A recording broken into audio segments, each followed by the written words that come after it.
Okay, so in the first part of class, you are finishing up that Raskolnikov playlist assignment that I gave you last time. So you're choosing 4 songs that map Raskolnikov's character development. And then you're finding 4 passages that justify the use of each of those songs. And then you're explaining how that justification works. So you're close reading the passage to show that these themes are, in both the passage and in the song. So we're working on that for the first at least 20 minutes of class, maybe a little bit longer, and then moving on. So do that part first. Just upload the worksheet, a picture, or yeah, it'll work for a picture for you. Upload the picture to Canvas. But let's review really quickly. So I wanted to review the different order of how you would go about writing about a topic, right? So the last time I gave you a whole list of steps to do, steps right now. When you go to write a paper, these are the steps that I want you to follow when I am making you rewrite your crime and punishment papers. So this will be good practice for you. And we talked about these last time, so I'm just going to do it really quickly. So number 1, you've got the topic choice. From there, we're going to do violence. All right. Number 2, you have some basic questions and brainstorming. So when you do this part, you're gonna do this in pairs for this one, or trios. When you do this part, you guys can talk again, just like review what you said. It was last time, which was a while ago now. But in the prompt about violence, like, what do you think the purpose of violence is in text? Like, why would this book use so much violence, etc. But only in that one spot. Then from there, you come up with a single question that you can explore, and you're going to ask the book that question.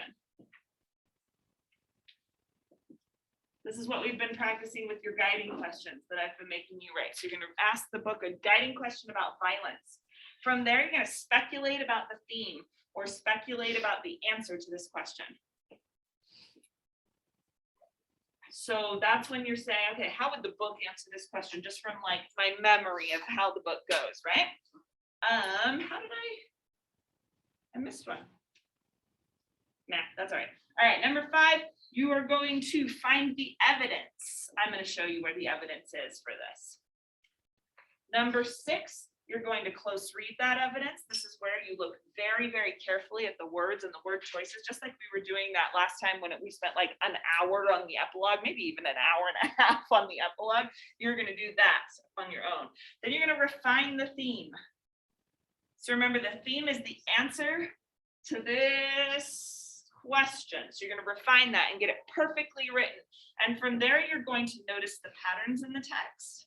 So you've been doing all of this close reading. You are going to notice all the patterns that you saw there.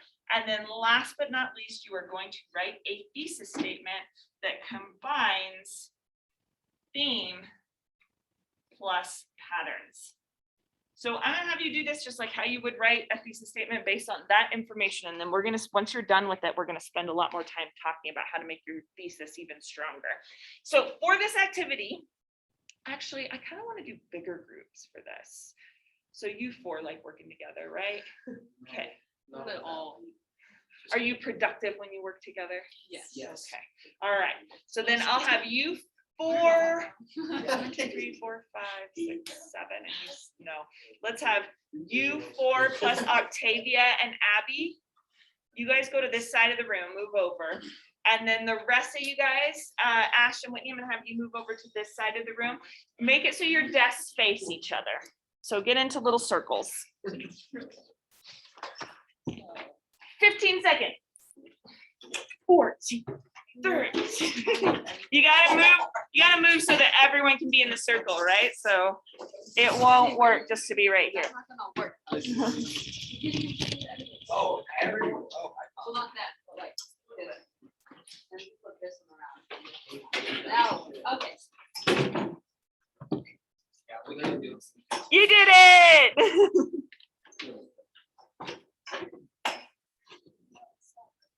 You did it. Hey.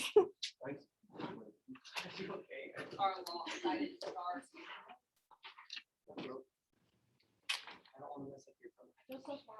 Okay, and then you're gonna find chapter 7 of your book. If you need a book, I've got extra copies over there on my Tupperware.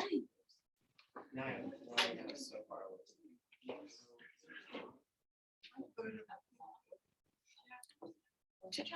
Yeah, chapter 7 of the first section. So this is just the murder. You're finding the murder. So if you marked it yourself, you can find it.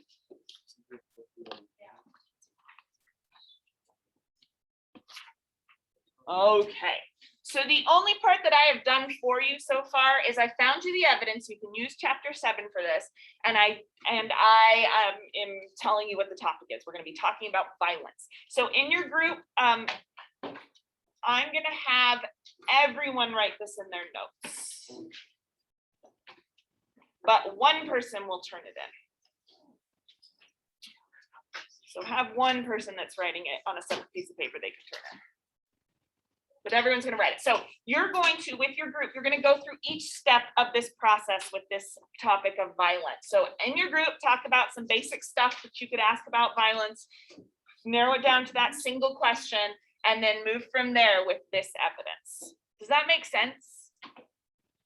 All right, cool. And then afterwards, I'm going to have your group kind of present it, not like formally, you can just stay seated, but you're going to kind of present the ideas you came up with. And hopefully we've got two groups working in different directions with their question. I'm going to come by in about 5 minutes and ask about your question and see if I can narrow it down or make it more specific, because that's key. All right, go ahead. Okay, so if you're working from home, for this part, you're going to have to do it by yourself, but you're doing all of these steps and you're talking, you're going to, come up with a thesis about violence. I want to see when you turn in your work, I want to see that you went through each of the steps. So you're kind of showing your work, almost like math class. Okay, so they are doing this for the rest of class. It's taking quite a long time because it's really hard to come up with a great theme and a great guiding question. So those are your two activities for today. You're finishing the Raskolnikov playlist, and then you are finishing this activity about violence and bring it to class next time. I mean, submit it on Canvas, but we're going to be talking about this a lot in class next time.